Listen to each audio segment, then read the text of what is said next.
فذلك الذي يدع اليتيم ولا يحض على طعام المسكين صدق الله العلي العظيم وبلغ رسوله النبي الكريم ونحن على ذلك من الشاهدين الشاكرين والحمد لله رب العالمين. قال رسول الله صلى الله عليه وسلم: من تمسك بسنتي عند فساد أمتي فله أجر 100 شهيد. പ്രിയമുള്ള സഹോദരങ്ങളെ, മാന്യ സുഹൃത്തുക്കളെ,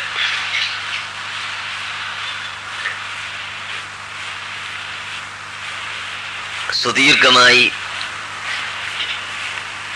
പലതും നിങ്ങളോട് സംസാരിക്കാനുണ്ട് എങ്കിലും ഈ സന്ദർഭവും സ്ഥലവും അതിന് മാത്രം സൗകര്യമില്ലാത്തത് കൊണ്ട് ഏതാനും ചില കാര്യങ്ങൾ മാത്രം ഞാൻ നിങ്ങളുടെ മുമ്പിൽ ഓർമ്മപ്പെടുത്താൻ ആഗ്രഹിക്കുന്നു. ആദ്യമായി എനിക്ക് നിങ്ങളോട് പറയാനുള്ളത്, ഇന്ന് പരിശുദ്ധ റമളാനിൻ്റെ 17 നോമ്പ് നാം പിടിച്ചു കഴിഞ്ഞ ദിവസമാണ്. പരിശുദ്ധ റമളാനിൻ്റെ 17ാമത്തെ ദിവസം മുസ്ലിം ലോകത്തിൻ്റെ ചരിത്രത്തിൽ തുല്യതയില്ലാത്ത ഒരു ദിവസമാണ് എന്ന് നിങ്ങൾക്കറിയാമല്ലോ. അഥവാ അഷ്റഫുൽ ഖൽഖ് സല്ലല്ലാഹു അലൈഹി വസല്ലമ തങ്ങൾ പരിശുദ്ധ മക്കയിൽ ഇസ്ലാമിൻ്റെ സന്ദേശവുമായി കടന്നു വന്നത് മുതൽ ശത്രുക്കൾ അവരുടെ എല്ലാ ശക്തിയും ഉപയോഗിച്ച് തന്നെ റസൂലുള്ളാഹി സല്ലല്ലാഹു അലൈഹി വസല്ലം തങ്ങളെ നശിപ്പിക്കാൻ ആസൂത്രിതമായി പദ്ധതികൾ ആവിഷ്കരിച്ചുകൊണ്ട് പ്രവർത്തിക്കുകയും പ്രവർത്തന മേഖല വളർന്ന് വളർന്ന് വളർന്ന് ശക്തിയായിക്കൊണ്ടിരിക്കുകയും ചെയ്ത് അല്ലാഹു അവന്റെ ദീനിനെ മറുഭാഗത്ത് ശക്തിപ്പെടുത്താൻ ഉദ്ദേശിക്കുകയും അതിൻ്റെ മാർഗങ്ങൾ നടത്തിക്കൊണ്ടിരിക്കുകയും ചെയ്യും. സന്ദർഭത്തിലാണ് ലോകത്ത് തുല്യതയില്ലാത്ത ഒരു സംഭവം അഥവാ ബദർ യുദ്ധം ഉണ്ടായത്. ബദർ യുദ്ധത്തിന് ദിവസത്തിന് യൗമുൽ ഫുർഖാൻ, സത്യത്തിൻ്റെയും ബാത്തിലിൻ്റെയും ഇടക്ക് വേർതിരിക്കുന്ന വിവേചനം നൽകുന്ന ദിനം. സത്യത്തിന്റെ അഹ്ലുകാർ വിജയിക്കുകയും ബാത്തിലിന്റെ അഹ്ലുകാർ പരാജയപ്പെടുകയും ചെയ്തതായി പ്രത്യക്ഷമായി പ്രഖ്യാപിക്കപ്പെട്ട ദിനം എന്നാണ് ആ ദിവസത്തിന്റെ പേർ. അല്ലാഹുവിന്റെ ദീനിനെ നിലനിർത്തുന്നതിനു വേണ്ടി മഹാന്മാരായ സ്വഹാബത്ത് ഇവിടെ ചെയ്ത ഏറ്റവും വലിയ സേവനം, ആ സേവനത്തെ സ്മരിക്കുന്ന അതിപ്രധാനമായ ഒരു ദിവസമാണ് റമളാനിന്റെ 17. ആ ദിവസത്തിലാണ് ഞാൻ നിങ്ങളെ അഭിമുഖീകരിച്ചു കൊണ്ടിരിക്കുന്നത്. അതുകൊണ്ട് തന്നെ ആ സ്മരണ നാം പുതുക്കുകയും അതിൽ നിന്ന് നാം പാഠം ഉൾക്കൊള്ളുകയും ചെയ്യണമെന്ന് ആദ്യമായി ഞാൻ നിങ്ങളെ ഓർമ്മപ്പെടുത്തുകയാണ്. അല്ലാഹു സുബ്ഹാനഹു വ തആല യോദ്ധാക്കളെ സംബന്ധിച്ച് പരിശുദ്ധ ഖുർആനിൽ നമ്മെ പഠിപ്പിച്ചിട്ടുള്ളത് വലാ തഖൂലു ലിമൻ യുഖ്തലു ഫീ സബീലില്ലാഹി അംവാത്. അല്ലാഹുവിന്റെ മാർഗത്തിൽ കൊല്ലപ്പെട്ട ആളുകളെ സംബന്ധിച്ച് നിങ്ങൾ പറയരുത് അംവാത്, അവർ മരിച്ചവരാണ് എന്ന് പറയാൻ പാടില്ല. അവർ കൊല്ലപ്പെട്ടു പോയി, പക്ഷേ അവർ മരിച്ചിരിക്കുന്നു എന്ന് നിങ്ങൾ പറയാൻ പാടില്ല. ബൽ അഹ്യാ, അവർ ജീവൻ ഉള്ളവരാണ്. ഇൻദ റബ്ബിഹിം, അല്ലാഹുവിന്റെ അടുക്കൽ ഏറ്റവും വലിയ സ്ഥാനമുള്ളവരും ആണ് അവർ. അല്ലാഹു സുബ്ഹാനഹു വ തആല പഠിപ്പിക്കുന്നു. വേറെ ഒരായത്തിൽ പറയുന്നു വലാ തഹ്സബന്നല്ലദീന ഖുതിലൂ ഫീ സബീലില്ലാഹി അംവാതൻ. അല്ലാഹുവിന്റെ മാർഗത്തിൽ കൊല്ലപ്പെട്ടവരെ സംബന്ധിച്ച് അല്ലാഹുവിന്റെ ദീനിന് വേണ്ടി യുദ്ധം ചെയ്ത് കൊല്ലപ്പെട്ട ആളുകളെ സംബന്ധിച്ച് നിങ്ങൾ മരിച്ചവരാണെന്ന് ഭാവിക്കുക പോലും പാടില്ല. ആദ്യം പറഞ്ഞ ആയത്തിൽ പറയുന്നു നിങ്ങൾ പറയാൻ പാടില്ല. രണ്ടാമത് പറഞ്ഞ ആയത്തിൽ പറയുന്നു നിങ്ങൾ അവരെ സംബന്ധിച്ച് മരിച്ചവരാണെന്ന് ഭാവിക്കാൻ പോലും പാടില്ല. അവർ ഹയാത്തുള്ളവരാണ്, അവർ ജീവനുള്ളവരാണ്. മാന്യ സുഹൃത്തുക്കളെ, നിങ്ങൾ ചിന്തിക്കണം. അങ്ങനെ അല്ലാഹുവിന്റെ ദീനിന് വേണ്ടി യുദ്ധം ചെയ്ത് മരിച്ചുപോയ ശുഹദാഇനെ സംബന്ധിച്ച് അല്ലാഹു പ്രശംസിച്ചതാണ് ഇത്. കൂടുതൽ വിവരങ്ങൾ ഉണ്ട്, പറയാൻ സമയമില്ലാത്തത് കൊണ്ട് ഞാൻ അതിലേക്ക് കടക്കുന്നില്ല.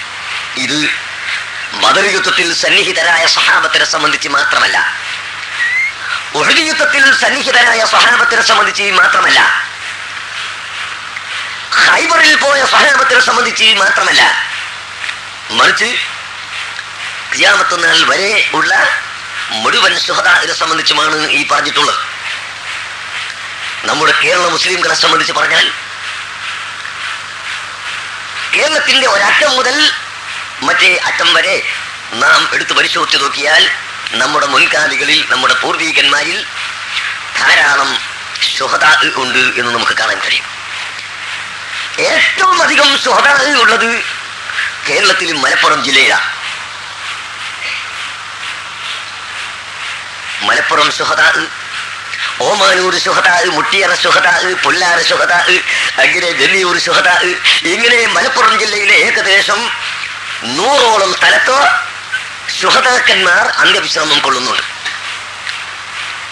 അതുപോലെ കോഴിക്കോട് ജില്ലയിലും കണ്ണൂർ ജില്ലയിലും തിരുവനന്തപുരം ജില്ലയിലും തൃശ്ശൂർ ജില്ലയിലും മറ്റെല്ലാ ജില്ലകളിലും ശുഹദാക്കന്മാർ പലരും ഉണ്ടായിട്ടുണ്ട്. ഇവരെല്ലാം അല്ലാഹുവിന്റെ ദീനിന് വേണ്ടി മാത്രം ജീവിച്ച് ദീനിന് വേണ്ടി മാത്രം മരിച്ചിട്ടുള്ള ആളുകളാണ്. ഈ ഐഹിക ലോകത്തിന്റെ അത്ഭുത പ്രതിഭാസങ്ങളിൽ മടങ്ങിപ്പോകാത്തവരാണ്, അതിൽ വഞ്ചിതരാവാത്തവരാണ്. ഇന്ന സ്വലാത്തി വനുസുക്കി വമഹ്യായ വമമാതി ലില്ലാഹി റബ്ബിൽ ആലമീൻ. നിസ്സംശയം എന്റെ നിസ്കാരം, എന്റെ നോമ്പ്, എന്റെ സക്കാത്ത്, എന്റെ ഹജ്ജ്, എന്റെ സ്വതക്ക, എന്റെ സൽക്കർമ്മം മുഴുക്കെ, എന്റെ പ്രവർത്തനം മുഴുക്കെ, മാത്രമല്ല എന്റെ ജീവൻ, എന്റെ മരണം, സർവസ്വം ലില്ലാഹി റബ്ബിൽ ആലമീൻ, റബ്ബുൽ ആലമീനായ അല്ലാഹുവേ നിനക്ക് മാത്രമുള്ളതാണ് എന്ന് അല്ലാഹു സുബ്ഹാനഹു വ തആലയോട് നാം ചെയ്യുന്ന പ്രതിജ്ഞ, നിസ്കാരത്തിലേക്ക് പ്രവേശിച്ചു കഴിഞ്ഞാൽ ആദ്യമായി ചെയ്യുന്ന പ്രതിജ്ഞയാണല്ലോ ഇത്. ഈ പ്രതിജ്ഞ എംഎൽഎമാരുടെ പ്രതിജ്ഞ പോലെയോ മന്ത്രിമാരുടെ പ്രതിജ്ഞ പോലെയോ അല്ല. എന്ന് പറഞ്ഞാൽ എംഎൽഎമാരും മന്ത്രിമാരുമൊക്കെ അവരുടെ സ്ഥാനമേറ്റെടുക്കുമ്പോൾ ഞങ്ങൾ സത്യം മാത്രമേ പറയുകയുള്ളൂ, ഞങ്ങൾ നീതി മാത്രമേ ചെയ്യുകയുള്ളൂ, സമുദായത്തിന് വേണ്ടി മാത്രമേ ഞങ്ങൾ ജീവിക്കുകയുള്ളൂ എന്ന് സത്യം ചെയ്തിട്ടാണ്, പ്രതിജ്ഞ എടുത്തിട്ടാണ് അവരുടെ സ്ഥാനം ഏൽക്കുന്നത്. അതുപോലെ കോടതിയിലേക്ക് കയറിയാൽ അല്ലാഹുവിനെ തന്നെ സത്യം, ഞാൻ കളവ് പറയുകയില്ല എന്ന് പറഞ്ഞിട്ട് പ്രതിജ്ഞ എടുത്തിട്ടാണ് കോടതിയിൽ ആദ്യമായി നിൽക്കുന്നത്. പക്ഷേ ഈ കോടതിയിൽ നിൽക്കുന്നവരും എംഎൽഎ ആയി ഇരിക്കുന്നവരും മന്ത്രിയായി ഇരിക്കുന്നവരും അവിടുന്ന് ഇങ്ങോട്ട് ഇറങ്ങിയാൽ അല്ലെങ്കിൽ അവിടെ തന്നെ ഇരിക്കുമ്പോൾ ആദ്യമായി തന്നെ ചെയ്യുന്നത് ഈ പറയുന്ന പ്രതിജ്ഞക്ക് എതിരായിട്ടാണ് നാം ഇന്ന് അനുഭവത്തിൽ കാണുന്നത്. എന്നാൽ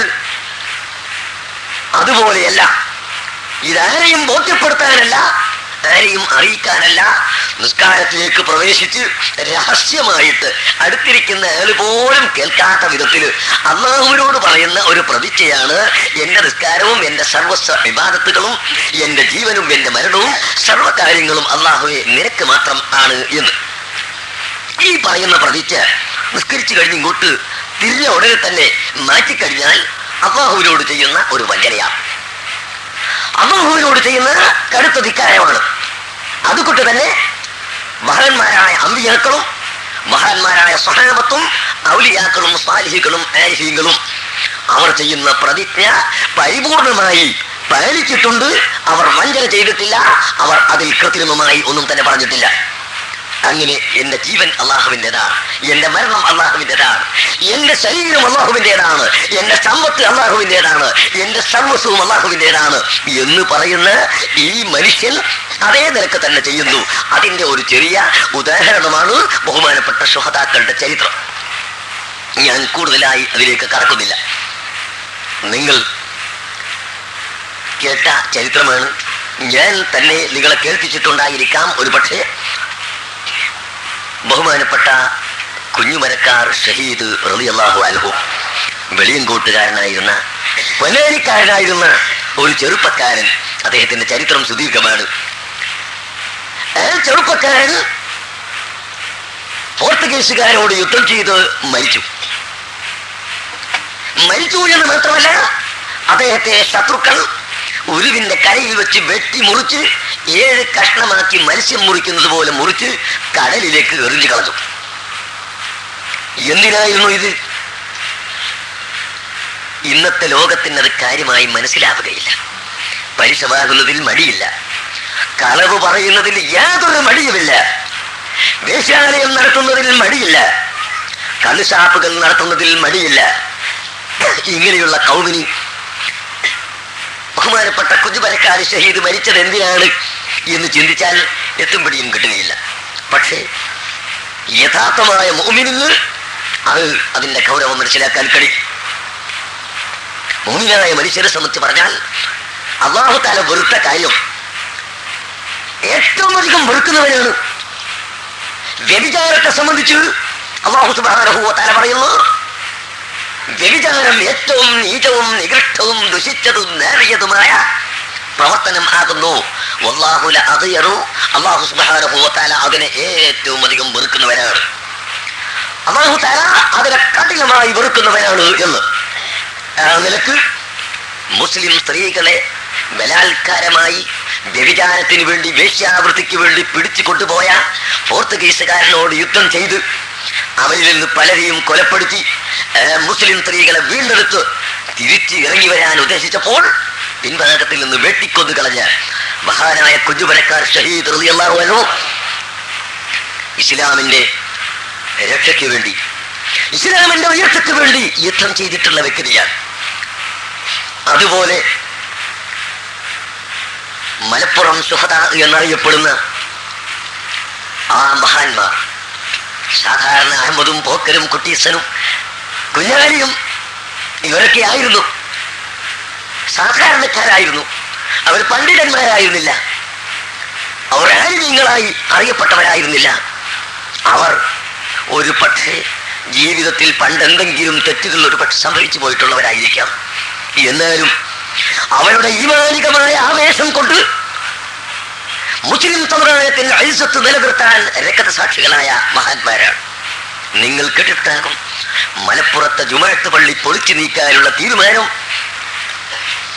അന്നത്തെ നാട്ടുഭരണാധികാരിയായിരുന്ന ഫാറാന്തി രാജാവ് എടുക്കുകയും ആ തീരുമാനത്തെ മുസ്ലിം ലോകം ചോദ്യം ചെയ്ത് ഞങ്ങൾ അത് അനുവദിക്കുകയില്ല, ഞങ്ങളുടെ പള്ളി അവിടെ തന്നെ വേണം, നിനക്ക് റോഡ് വേണമെങ്കിലും അമ്പലം വേണമെങ്കിലും മറ്റെന്ത് വേണമെങ്കിലും മറ്റു സ്ഥലത്തേക്ക് കൊണ്ടുപോവുകയല്ലാതെ ഞങ്ങൾ പള്ളി തൊടാൻ അനുവദിക്കുകയില്ലെന്ന് പറഞ്ഞതിന് ശേഷം ഇവൻ അതിൽ നിന്ന് പിന്മാറിയെങ്കിലും എന്റെ അഭിമാനം സംരക്ഷിക്കുവാൻ പള്ളിയുടെ മുകളിൽ വെച്ചിട്ടുള്ള ഓലക്കൊടിയിൽ നിന്നൊരൽപ്പമെങ്കിലും എടുത്ത് കത്തിച്ച് കരിച്ച് എന്റെ മനസ്സമാധാനം വരുത്തിയല്ലാതെ ഞാൻ മടങ്ങുകയില്ല, മാപ്പിളമാരുടെ മുമ്പിൽ ഞാൻ പത്തിമടക്കുകയില്ലെന്ന് കിബിർ പറഞ്ഞ, അഹങ്കാരം പറഞ്ഞ ധിക്കാരിയായ ആ ഫാറാബിയുടെ മുമ്പിൽ മലപ്പുറത്തെ രക്തസാക്ഷികൾ പറഞ്ഞു, ഞങ്ങളുടെ പള്ളി പൊളിക്കാൻ അനുവദിക്കില്ല, പള്ളിയിൽ നിന്നൊരു തരി മണ്ണെടുക്കാൻ അനുവദിക്കുകയില്ല, മാത്രമല്ല ആ പള്ളിയിൽ നിന്ന് ഒരു ഓലക്കൊടിയുടെ കഷ്ണം തൊട്ടിട്ട് കരിക്കാൻ നിനക്ക് ഞങ്ങൾ അനുവദിക്കുകയില്ലെന്ന് പറഞ്ഞുകൊണ്ട് അവരോട് സമരം ചെയ്ത് യുദ്ധം ചെയ്ത് മരണപ്പെട്ടു പോയ ധീരയോദ്ധാക്കൾ, പ്രിയപ്പെട്ട സുഹൃത്തുക്കളെ, അവരെ ഇസ്ലാമിന്റെ സ്പിരിറ്റ് ആയിരുന്നു. ആരെങ്കിലും എന്തെങ്കിലുമൊക്കെ പൊളിച്ചു പോയിക്കോട്ടെ, ആരെങ്കിലും എന്തെങ്കിലും പറഞ്ഞു പോയിക്കോട്ടെ, നമുക്ക് നമ്മളെ കാര്യം നോക്കിയാൽ മതിയല്ലോ എന്ന് ചിന്തിക്കുന്നവരായിരുന്നില്ല അന്നത്തെ മുസ്ലിംകൾ.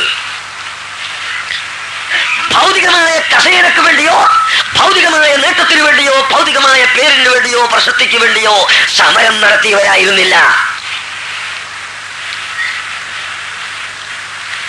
മുതലാളിക്കെതിരായി സമരം ചെയ്ത് കമ്പനികൾ പൂട്ടിച്ചുകൊണ്ട് രണ്ടാമത് തുറപ്പിക്കുവാൻ വേണ്ടി ആത്മഹത്യക്കൊരുങ്ങിയ ആളുകളായിരുന്നില്ല അവർ. അല്ലാഹുവിന്റെ ദീനിന് വേണ്ടി, ദീനിന്റെ ഇസ്സത്തിന് വേണ്ടി, ദീനിന്റെ നിലനിൽപ്പിന് വേണ്ടി മാത്രം യുദ്ധം ചെയ്തവരായിരുന്നു ആ മഹാന്മാരായ ശ്രോതാക്കൾ. അതുകൊണ്ട് തന്നെ അല്ലാഹുവിന്റെ വഴിയിൽ കൊല്ലപ്പെട്ട ആളുകളെ സംബന്ധിച്ച് നിങ്ങൾ പറയരുത് അംബാത്തുൻ, അവർ മരിച്ചവരാണെന്ന് പറയരുത്. അവരിന്നും ജീവിച്ചിരിക്കുന്നവരാണ്. അല്ലാഹുവിന്റെ അടുക്കൽ ഏറ്റവും വലിയ ഉന്നതമായ പദവിയും സ്ഥാനവും ഉള്ളവരാണ്. പ്രിയപ്പെട്ട സുഹൃത്തുക്കളെ, ഇങ്ങനെ ശുഹദാക്കളുടെ ചരിത്രം, ശുഹദാക്കളുടെ പട്ടിക നിരത്തിവെച്ചാൽ നമ്മുടെ കേരളത്തിൽ നടന്ന ശുഹദാക്കളും മറ്റ് രാജ്യങ്ങളിൽ ഉണ്ടായ ശുഹദാക്കളും അവരുടെ പരമ്പര ധാരാളമുണ്ട്. ആ ശുഹദാവിന്റെ പട്ടികയിൽ ഏറ്റവും വലിയ ഉന്നതമായ സ്ഥാനത്ത് നിലകൊള്ളുന്നവരാണ് ബഹുമാനപ്പെട്ട അസ്ഹാബുൽ ബദർ. ബദർ ശുഹദാക്കൾ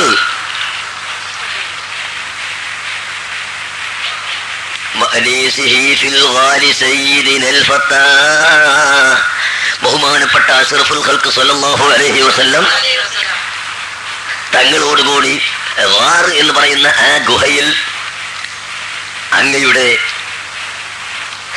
സഹോദരനായി അങ്ങേ സമർപ്പിക്കുന്നവരായി താമസിച്ചിരുന്ന ബഹുമാനപ്പെട്ട സയ്യിദുന അബൂബക്കർ സിദ്ദീഖ് റളിയല്ലാഹു അൻഹു, സയ്യിദുന ഉമർ ഇബ്നു ഖത്താബ് റളിയല്ലാഹു അൻഹു, സയ്യിദുന ഉസ്മാൻ ഇബ്നു അഫ്ഫാൻ റളിയല്ലാഹു അൻഹു, അലി ഇബ്നു അബീ താലിബ് റളിയല്ലാഹു അൻഹു തുടങ്ങിയ ആ സ്വഹാബാക്കൾ, അങ്ങനെ ആ സ്വഹാബാക്കളുടെ നിരയിൽ ഏറ്റവും വലിയ സമുന്നതരായ നേതാക്കളിൽ പലരും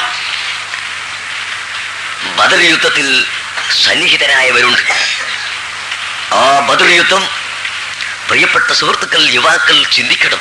5 നേരത്തെ നിസ്കാരം കൃത്യമായി നിസ്കരിക്കാൻ സമയമില്ലാത്ത ഞാനും നിങ്ങളും, അങ്ങനെ 24 മണിക്കൂർ സമയം അല്ലാഹു നമുക്ക് ആരോഗ്യവും ബുദ്ധിയും തന്റേടവും ശക്തിയും കഴിവും എല്ലാം തന്നിട്ട്, ജോലി ചെയ്യാനുള്ള കഴിവും ബുദ്ധിയും എല്ലാ പ്രാപ്തിയും തന്നിട്ട് 24 മണിക്കൂർ സമയം നൽകി. ആ 24 മണിക്കൂറിൽ 24 മിനിറ്റ് എങ്കിലും എടുത്തിട്ട് നിങ്ങൾ നിസ്കരിക്കണം എന്ന് അള്ളാഹ് പറഞ്ഞിട്ട് അത് കേൾക്കാത്ത മനുഷ്യൻ എന്ത് ബദർ യുദ്ധമാണ് ചിന്തിക്കുന്നത്? അത് സ്വീകരിക്കാത്ത മനുഷ്യൻ എന്ത് ബദർ യുദ്ധമാണ് ഇവിടെ ചിന്തിക്കുന്നത്? ബദറുമായി ഇവൻ എത്ര കണ്ട് ദൂരപ്പെട്ട് കിടക്കുന്നു സഹോദരങ്ങളെ, നിങ്ങൾ ചിന്തിക്കണം. എത്രയാണ് നിസ്കരിക്കാത്തവരുണ്ട്? എത്രയാണ് നിസ്കരിക്കാൻ സമയം വേണ്ടത്? 24 മണിക്കൂർ സമയം ഒരു ദിവസത്തിനുണ്ട്. ആ മണിക്കൂറിൽ 1 മണിക്കൂറിന് 1 മിനിറ്റ്, അഥവാ 60 മിനിറ്റിൽ 59 മിനിറ്റും നിനക്ക് കച്ചവടത്തിന് പോകാം, നിനക്ക് ഉറങ്ങാം, നിനക്ക് ജോലി ചെയ്യാം, നിനക്ക് ഇഷ്ടമുള്ള വഴിക്കൊക്കെ അള്ളാഹു അനുവദിച്ച വഴിക്കൊക്കെ പോകാൻ അനുവദിച്ചു വിട്ടെന്ന്. 1 മിനിറ്റ്, 60 മിനിറ്റിൽ 59 കഴിച്ചിട്ട് 1 മിനിറ്റ് നീ നിസ്കരിക്കാൻ വേണ്ടി എടുക്കണം. അങ്ങനെ 24 മണിക്കൂറിൽ 24 മിനിറ്റെങ്കിലും നീ നിസ്കരിക്കാൻ വേണ്ടി എടുക്കണം എന്ന് അള്ളാഹു കൽപ്പിച്ചിട്ട് ആ നിസ്കാരത്തിന് തയ്യാറില്ലാതെ കിടന്നുറങ്ങുന്ന വെറും നായകളെ പോലെ സുബഹിക്ക് തലയും വെച്ചിട്ട് ഉറങ്ങുന്ന മനുഷ്യന്മാർ. നായകളെ പോലെയെന്ന് ഞാൻ പറഞ്ഞപ്പോ നിങ്ങളാരും വേദനിച്ചു പോകണ്ട, അത് ഞാൻ പറഞ്ഞതൊന്നുമല്ല, അല്ലാഹുവിന്റെ ദീൻ പഠിപ്പിച്ചതാണ്. നായരെ പോലെ നല്ല നിസ്കാരം വഹിക്കുന്ന മനുഷ്യന് നായരെക്കാളും നിസ്സാരപ്പെട്ടവനായിട്ടാ. ഒരു ഗ്ലാസ് വെള്ളമുണ്ട്, കുടിക്കാനുള്ള വെള്ളം. ഒരു പട്ടിക്ക് ദാഹമുണ്ട്, നിസ്കാരം ഒഴിക്കുന്ന ഒരു ഹംക്കിനും ദാഹമുണ്ട്. എന്നാൽ ഈ മനുഷ്യൻ കുടിച്ചാൽ പട്ടിക്ക് കൊടുക്കാൻ കഴിയില്ല, പട്ടി കുടിച്ചാൽ മനുഷ്യന് കൊടുക്കാൻ കഴിയില്ല. ആർക്കാണ് ഈ വെള്ളം കൊടുക്കേണ്ടത്? ഇസ്ലാം വ്യക്തമായി പറയുന്നു, നമസ്കാരം ഒഴിച്ചവന് കൊടുക്കാൻ പാടില്ല. ഈ പട്ടിക്ക് വെള്ളം കൊടുത്തിട്ട് അതിനെ രക്ഷപ്പെടുത്തിയെടുക്കണം. നിസ്കാരം ഒഴിച്ചവൻ ചത്തുപോകട്ടെ വെള്ളം കുടിക്കാതെ. ഇതാണ് ഇസ്ലാമിന്റെ നിയമം. അത്ര കടുപ്പപ്പെട്ട കാര്യമാണ്. എന്തുകൊണ്ട്? ബുദ്ധിയുള്ളവർക്ക് ചിന്തിച്ചാൽ അറിയാമല്ലോ. 24 മണിക്കൂറും അള്ളാഹുവാണ് നമുക്ക് വെള്ളം തരുന്നത്, വായു തരുന്നത്, വെളിച്ചം തരുന്നത്, ആരോഗ്യം തരുന്നത്. അള്ളാഹുവിന്റെ കുതിരത്ത് കൂടാതെ ഒരു ശബ്ദം പോലും ശബ്ദിക്കാൻ സാധ്യമല്ല. അള്ളാഹുവിന്റെ കുതിരത്ത് കൂടാതെ ഒരു ശ്വാസം പുറത്തോട്ട് വിടാൻ സാധ്യമല്ല, ഒരു ശ്വാസം അകത്തോട്ട് വലിക്കാൻ കഴിയില്ല, ഒന്ന് അനങ്ങാൻ സാധ്യമല്ല, ശബ്ദിക്കാൻ കഴിയില്ല. മുഴുവനും അള്ളാഹു സുബ്ഹാനഹു വ തആലയാണ് തരുന്നത്. അങ്ങനത്തെ അള്ളാഹ് പറയുന്നു നീ നിസ്കരിക്കണമെന്ന്. 24 മണിക്കൂറിൽ 24 മിനിറ്റ് എടുത്തിട്ട് എങ്ങനെ നിസ്കരിക്കാം? ബാക്കിയൊക്കെ പോട്ടെ, സുന്നത്തും തറാവീഹും വിത്റും അതെല്ലാം ഇരിക്കട്ടെ, അതൊന്നും വേണ്ട എന്നല്ല ഞാൻ പറയുന്നത്. അതെല്ലാം ഇരിക്കട്ടെ. വെറും നിസ്കാരം 5 ഫർള് മാത്രം നിസ്കാരം എന്ന് പറഞ്ഞാൽ അല്ലാഹു തആലയിലേക്ക് അടുക്കാനുള്ള വളരെ പ്രധാനപ്പെട്ട അമലാണ്. സുന്നത്ത് നിസ്കാരത്തിന്റെ ഒക്കെ വില ബഹുമാനപ്പെട്ട സ്വഹാബത്തിന്റെ നില നിങ്ങൾ മനസ്സിലാക്കണം. മഹാനായ ബിലാൽ മുഅദ്ദിൻ റളിയല്ലാഹു അൻഹുവിനോട് അല്ലാഹുവിന്റെ റസൂൽ ഒരിക്കൽ ചോദിച്ചു, അതല്ലയോ ബിലാൽ മുഅദ്ദിനെ, എനിക്ക് അല്ലാഹു തആല സ്വർഗത്തെയും നരകത്തെയും കാണിച്ചു തന്നു. മാത്രമല്ല ഒരിക്കൽ ഞാൻ സ്വർഗത്തിൽ ഇങ്ങനെ കടന്നിട്ട് സന്ദർശിക്കുകയുണ്ടായി. സ്വർഗത്തിലേക്ക് ഇങ്ങനെ നടന്നു പോകുന്ന സമയത്ത് എന്റെ മുൻപിൽ ഒരാൾ പോകുന്നു, നല്ല ശുചായിയായ ഒരു മനുഷ്യന്, നല്ല കരയുന്ന ചെരുപ്പ് ധരിച്ചിട്ട്, ചെരുപ്പിന്റെ കറയുള്ള കരച്ചിൽ കേൾക്കുന്നു. അങ്ങനെ കരയുന്ന ഒരു ചെരുപ്പും ധരിച്ചിട്ട്, ശബ്ദിക്കുന്ന ഒരു ചെരുപ്പും ധരിച്ചിട്ട്, പഴയ കാലത്തുണ്ടായ ചെരുപ്പ്, ഇപ്പൊ അങ്ങനെ ചെരുപ്പിന്റെ ശബ്ദം കേൾക്കാറില്ല തോന്നുന്നുണ്ട്. പഴയ കാലത്ത് നമ്മളെ തോല് കൊണ്ട് തുന്നിയ ചെരുപ്പ് ധരിച്ചാൽ ഇങ്ങനെ കറന്ന് കേൾക്കും. നിനക്ക് ശബ്ദം കേൾക്കുന്ന ചെരുപ്പും ധരിച്ചിട്ട് ശുചായിയായ സുന്ദരനായ ഒരു മനുഷ്യൻ ഇങ്ങനെ എന്റെ മുന്നിൽ നടന്ന് സ്വർഗത്തിൽ കൂടി പോകുന്നു. ഇത് കണ്ടപ്പോ ആർക്കുമില്ലാത്ത ഒരു പ്രത്യേകത കൊടുത്തിട്ട് ആരാണ് ഈ പോകുന്നത് എന്നെനിക്കൊന്ന് മനസ്സിലാക്കണം എന്ന് വെച്ച് ഞാൻ വേഗത്തിൽ നടന്ന് നോക്കുമ്പോൾ ബിലാൽ മുഅദ്ദിനെ നിന്നെയാണ് എനിക്ക് കാണാൻ കഴിഞ്ഞത്. എന്താണ് നീ ഇത്രയും വലിയൊരു അമൽ ചെയ്തിട്ടുള്ളത് എന്ന് ചോദിച്ചപ്പോൾ ബിലാൽ മുഅദ്ദിൻ പറയുന്ന, നബിയെ, മറ്റ് സഹോദരന്മാര്, മറ്റ് സ്വഹാബികൾ ചെയ്യാത്ത ഒരു കാര്യവും ഞാൻ പ്രത്യേകമായി ചെയ്യാറില്ല. പക്ഷേ ഒരു കാര്യത്തിൽ എനിക്ക് ശ്രദ്ധയുണ്ട്. ഞാൻ എന്റെ ഒന്നു എപ്പം മുറിഞ്ഞാലും എടുക്കും, ഉടനെ തന്നെ ഒന്നു എടുക്കും. എന്നിട്ടോ ഒന്നും എടുത്താൽ 2 റക്അത്ത് ഒന്നുമില്ല സുന്നത്ത് നിസ്കരിക്കും. ഇതല്ലാതെ ഞാനൊരു പ്രത്യേകമായി ഒന്നും ചെയ്യാറില്ല നബിയെ എന്ന് പറഞ്ഞപ്പോൾ അല്ലാഹുവിന്റെ റസൂൽ പറയുന്നു, അത് തന്നെയാണ്, ആ നിസ്കാരം തന്നെയാണോ എന്നെ ഈ ഉയർന്നതായ സ്ഥാനത്തേക്ക് എത്തിച്ചിട്ടുള്ളത് കേട്ടോ. അതുകൊണ്ട് സുന്നത്ത് നിസ്കാരം നീ വർദ്ധിപ്പിച്ചു കൊള്ളുക എന്ന് ബഹുമാനപ്പെട്ട ബിലാൽ മുഅദ്ദിൻ റളിയല്ലാഹു അൻഹു തങ്ങളോട് അല്ലാഹുവിന്റെ റസൂൽ പറയും. അങ്ങനെ നിസ്കാരത്തിന്റെ മഹത്വം വളരെയധികമുണ്ട്. ബഹുമാനപ്പെട്ട റബീഅത്ത് റളിയല്ലാഹു അൻഹു നബി സല്ലല്ലാഹു അലൈഹി വസല്ലം തങ്ങളുടെ ഖാദിമായിരുന്നു. റസൂലുള്ളാഹിന്റെ വീട്ടിൽ പോയിട്ട് എപ്പോഴും താമസിക്കും. അവിടത്തേക്ക് വെള്ളം കൊണ്ടുപോയി കൊടുക്കും, ചെരുപ്പെടുത്ത് കൊടുക്കും, തലയാണി എടുത്തു കൊടുക്കും, വീഴ്ച കൊടുക്കും. റസൂലുള്ളാഹിക്ക് എന്തെല്ലാം ആവശ്യമുണ്ടോ അങ്ങനെയുള്ള മുഴുവൻ ഖിദ്മത്തുകളും ചെയ്തു കൊടുക്കുന്ന ഒരു ഖാദിമായിരുന്നു മഹാനായ റബീഅത്ത് റളിയല്ലാഹു അൻഹു. അങ്ങനത്തെ ഖാദിമായ റബീഅത്തിനോട് ഒരു ദിവസം രാത്രി പകുതി കഴിഞ്ഞപ്പോ അല്ലാഹുവിന്റെ റസൂൽ പറഞ്ഞു, റബീഅത്തെ, ഇന്ന് നീ വീട്ടിൽ പോയി ഉറങ്ങിക്കും, എനിക്ക് യാതൊരു ആവശ്യമില്ല, നീ പോയിക്കോ. അങ്ങനെ മഹാനായ സഹാബി വീട്ടിൽ നിന്ന് പുറത്തിറങ്ങി. റസൂൽ സല്ലല്ലാഹു അലൈഹി വസല്ലം തങ്ങൾ വാതിലടച്ചു. വാതിലടച്ചതിന്റെ ശേഷം സഹാബിക്ക് തോന്നുകയാണ്, ഞാൻ ഇപ്പോൾ വീട്ടിലേക്ക് പോയാൽ പാതിര സമയത്ത് തഹജ്ജുദ് നിസ്കരിക്കാൻ വേണ്ടി എഴുന്നേൽക്കുന്ന റസൂലുള്ളാഹി സ്വല്ലല്ലാഹു അലൈഹി വസല്ലം തങ്ങൾക്ക് വെള്ളം കൊണ്ടുപോയി കൊടുക്കാനോ മറ്റു ആവശ്യങ്ങൾ വേണ്ടി വന്നാൽ അത് നിർവഹിക്കാനോ ആരും ഉണ്ടായില്ലെങ്കിലോ ഞാനത് കൊണ്ട് പോകുന്നില്ല, ഞാൻ ഇവിടെ തന്നെ ഇരിക്കുകയാണ് എന്ന് കരുതി മഹാനായ റബീഅത്ത് റളിയല്ലാഹു അൻഹു അതാ ഇരിക്കുന്നു. എവിടെ? റസൂലുള്ളാഹിന്റെ വാതിലിന്റെ പുറത്ത്, വീട്ടിന്റെ പുറത്ത് ഇങ്ങനെ ഇരിക്കുന്നു. മദീനത്തെ കഠിനമായ കടുപ്പമേറിയ തണുപ്പ്, ഒരു മനുഷ്യനും സഹിക്കാൻ കഴിയാത്ത കഠിനമായ ബലം കോച്ചുന്ന തണുപ്പ് സഹിച്ചുകൊണ്ട് പുതക്കാനില്ല, ശരീരത്തിൽ വസ്ത്രമിടാനില്ല, മുണ്ട് പുതക്കാനില്ല, ഒന്നുമില്ലാത്ത നിലക്ക് കോടിക്കൊണ്ട് അല്ലാഹുവിന്റെ റസൂലിന് ഖിദ്മത്ത് ചെയ്യണം. അവിടത്തേക്ക് വല്ല ആവശ്യങ്ങളും വന്നാൽ അത് നിർവഹിച്ചു കൊടുക്കണമെന്ന ഒറ്റ ഉദ്ദേശത്തോടു കൂടി മഹാനായ സഹാബി അവിടെ ഇങ്ങനെ ഇരുന്നിട്ട് അല്പസമയം ഉറങ്ങി. ഒരല്പസമയം കൂടി കഴിഞ്ഞപ്പോൾ നബി സല്ലല്ലാഹു അലൈഹി വസല്ലം തങ്ങൾ ഉറക്കിൽ നിന്ന് എഴുന്നേറ്റ് വാതിൽ തുറന്ന് തഹജ്ജുദ് നിസ്കരിക്കാൻ വേണ്ടി എഴുന്നേറ്റപ്പോൾ വാതിൽ തുറന്ന് നോക്കുമ്പോൾ റബീഅത്ത് റളിയല്ലാഹു അൻഹു അവിടെ ഇരിക്കുന്നു. അതല്ല റബീഅത്ത്, നീ പോയില്ലേ, വീട്ടിലേക്ക് പോയില്ലേ, നീ എന്താണ് ഇവിടെ ഇരുന്നത്? ആ സമയത്ത് റബീഅത്ത് പറയുന്നു, നബിയെ, ഞാൻ തങ്ങൾക്ക് വല്ല ആവശ്യങ്ങളും ഉണ്ടാവുമെന്ന് മനസ്സിലാക്കി പോയില്ല, ഞാൻ ഇവിടെ തന്നെ ഇരുന്നതാണ്. അങ്ങനെ ഉടനെ തന്നെ മഹാനായ റബീഅത്ത് റളിയല്ലാഹു അൻഹു പോയി റസൂലുള്ളാഹിക്ക് വെള്ളം കൊണ്ടുവന്ന് കൊടുത്തു. ഒന്നുകൊടുക്കാനുള്ള ഖളാഉൽ ഹാജത്തിനുള്ള എല്ലാ വെള്ളങ്ങളും കൊണ്ടുവന്ന് കൊടുത്തു. അങ്ങനെ ഖളാഉൽ ഹാജത്ത് കഴിഞ്ഞ് റസൂലുള്ള മിസ്വാക്ക് ചെയ്ത് ഒന്നുകൊടുക്കാൻ ഇങ്ങ് വന്നപ്പോൾ റബീഅത്ത് പറയുന്നു, നബിയെ, ഞാൻ അവിടുത്തെ കയ്യിൽ വെള്ളം ഒഴിച്ചു തരട്ടെ, തങ്ങൾ എനിക്ക് സമ്മതം തരണം. അങ്ങനെ സമ്മതം കൊടുത്ത് കയ്യിൽ ഇങ്ങനെ വെള്ളം ഒഴിച്ചു കൊടുക്കുന്നു. റസൂലുള്ളാഹി സ്വല്ലല്ലാഹു അലൈഹി വസല്ലം തങ്ങൾ ഒന്നു കൊടുക്കുന്നു. ഇത് കണ്ടപ്പോൾ റസൂലുള്ളാഹിക്ക് അദ്ദേഹത്തിനോട് വല്ലാത്തൊരു സ്നേഹമായി പോയി, വല്ലാത്ത സ്നേഹം വന്ന്. എന്നിട്ട് പറയുന്നു, സൽ യാ റബീഅ, റബീഅത്തെ, നിനക്ക് എന്താണ് ആവശ്യമുള്ളത് ചോദിച്ചോ. അങ്ങനെയാണല്ലോ മക്കൾ മാതാപിതാക്കന്മാർക്ക് ഖിദ്മത്ത് ചെയ്തു കൊടുക്കുമ്പോൾ മക്കളോട് മാതാപിതാക്കൾക്ക് സ്നേഹം ഉണ്ടാവും. അതുപോലെ ഉസ്താദന്മാർക്ക് ശിഷ്യന്മാര് ഖിദ്മത്ത് ചെയ്ത് കൊടുക്കുമ്പോൾ ശിഷ്യന്മാരോട് സ്നേഹം കൂടുതലുണ്ടാവും. അതേ നിലക്ക് റസൂലുള്ളാഹിന്റെ ഖിദ്മത്തിന് വേണ്ടി അന്നബിയ്യു ഔലാ ബിൽ മുഅ്മിനീന മിൻ അൻഫുസിഹിം, മുഅ്മിനീങ്ങൾക്ക് അവരുടെ സ്വന്തം ശരീരത്തെക്കാൾ നബി സല്ലല്ലാഹു അലൈഹി വസല്ലം തങ്ങളാണ് ബന്ധപ്പെട്ടത് എന്ന് ഖുർആൻ പറയുന്നു. ഈ വാക്കിന്റെ അടിസ്ഥാനത്തിൽ അള്ളാഹുവിന്റെ റസൂലിന് വേണ്ടി മാത്രം ജീവിച്ച മഹാനായ സ്വഹാബിയുടെ ഖിദ്മത്ത് കണ്ടപ്പോൾ വലിയ സന്തോഷം തോന്നിയിട്ട് പറയുന്നു, സൽ ചോദിച്ചോ. എന്ത് ചോദിച്ചോ എന്ന് പറഞ്ഞില്ല, ചോദിച്ചോ എന്ന് പറഞ്ഞു. ആവശ്യമുള്ളത് ചോദിച്ചോ എന്നാണ് അതിന്റെ അർത്ഥം. അപ്പോ റബിയത്ത് ചിന്തിക്കുന്നു, ഇത് നല്ലൊരു സമയമാണ്, റസൂലുള്ളാഹിനോട് എന്ത് ചോദിച്ചാലും ഇപ്പൊ കിട്ടും, അതുകൊണ്ട് ഞാൻ എന്താണ് ചോദിക്കേണ്ടത് എന്നിങ്ങനെ ആലോചിച്ച് ചോദിക്കാതെ ഇങ്ങനെ ഇരിക്കുകയാണ്. ആ സമയത്ത് അള്ളാഹുവിന്റെ റസൂലിനോട് പറയുന്നു, അംഹിൽ നീ യാ റസൂലല്ലാഹ്, ഒരല്പ സമയം തരണം, ഞാനൊന്ന് ചിന്തിക്കട്ടെ, എന്താണ് ചോദിക്കേണ്ടത് എന്ന് ഞാനൊന്ന് ആലോചിക്കട്ടെ എന്ന് പറഞ്ഞു. അല്പസമയം കഴിഞ്ഞപ്പോ അല്ലാഹുവിന്റെ റസൂല് പറയുന്നു, സൽ യാ റബിയ, ചോദിച്ചോ, ഞാൻ തരാം, ചോദിച്ചോ. അപ്പോഴും പറയുന്ന അംഹിൽ നീ യാ റസൂലല്ലാഹി, ഒന്നുകൂടി സമയം തരണം നബിയെ, ഞാനൊന്ന് ചിന്തിക്കട്ടെ എന്ന്. ഉടനെ തന്നെ വീണ്ടും അല്ലാഹുവിന്റെ റസൂൽ പറയുന്നു, സൽ യാ റബിയത്തു, റബിയത്തെ ചോദിച്ചോ എന്ന്. അങ്ങനെ മൂന്നാമത്തെ പ്രാവശ്യവും അള്ളാഹുവിന്റെ റസൂല് പറഞ്ഞപ്പോൾ മഹാനായ സ്വഹാബി റസൂലുള്ളാഹി സ്വല്ലല്ലാഹു അലൈഹി വസല്ലം തങ്ങളോട് പറയുന്നു, അസ്അലുക മുറാഫഖതക ഫിൽ ജന്നah.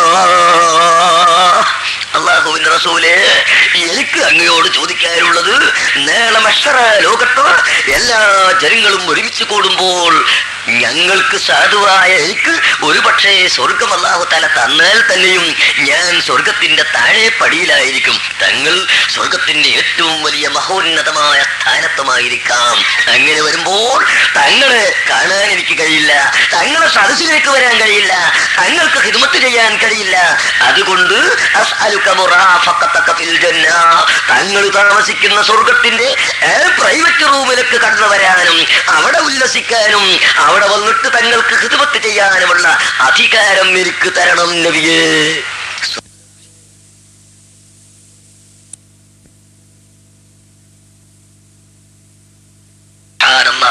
എന്താണ് ചോദിക്കുന്നത്? ഇതിന്റെ അപ്പുറം ഇനി വല്ലതും ചോദിക്കാനുണ്ടോ?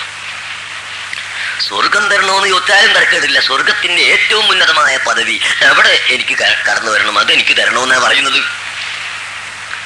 കൊടുക്കാൻ അല്ലാഹുവിന്റെ റസൂലിന് അധികാരം ഉണ്ടല്ലോ. അഷ്റഫുൽ മുബശ്ശറ നിങ്ങൾ കേട്ടിട്ടില്ലേ? 10 സഹാബികൾ സ്വർഗം കൊണ്ട് സന്തോഷ വാർത്ത അറിയിക്കപ്പെട്ട 10 ആളുകൾ, നിനക്ക് സ്വർഗം ഞാൻ തന്നു എന്ന് അല്ലാഹുവിന്റെ റസൂൽ പറഞ്ഞു. അല്ലാഹുവിന്റെ റസൂൽ പറഞ്ഞാൽ അള്ളാഹ് കൊടുക്കും.